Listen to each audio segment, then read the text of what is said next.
Tirupati MP గురుమూర్తి. వాస్తవానికి ఈయన గతంలో ఉప ఎన్నికల ద్వారా ఎంపీ అయ్యారు. తర్వాత పార్టీ అధికారంలో రాకపోయినా ఈయన మాత్రం గెలిచారు తిరుపతి లోక్సభ స్థానం నుంచి. ప్రస్తుతం ఒక రకంగా రాజ్యసభలో 11 మంది ఎంపీలు ఉంటే వైఎస్ఆర్సీపీకి అందులో 4 తప్పుకున్నారు. ఆ ఎంపీ సీట్లు కూటమి పరమయ్యాయి. ఎవరైనా వెళ్ళొచ్చు కానీ విజయసాయిరెడ్డి వైసీపీని వదిలి వెళ్ళరు అని అనుకున్నారు. కానీ విజయసాయిరెడ్డి కూడా ఒక్కసారిగా ఒక బిగ్ షాక్ అయితే ఇచ్చేశారు చంద్రబాబు నాయుడు గారికి. ఈ దెబ్బతో రాజ్యసభలో వైసీపీ బలం కాస్త 7కు పడిపోయింది. లోక్సభలో చూసుకుంటే మొత్తం 25 సీట్లకు కానీ 4 మిగిలారు. ఇలా చూస్తే వైసీపీ పార్లమెంటరీ పార్టీలో ప్రస్తుతం 11 మంది ఎంపీలు ఉన్నారు మొత్తం.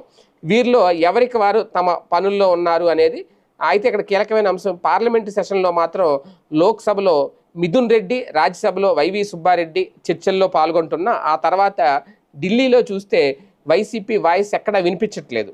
ఇలాంటి సభ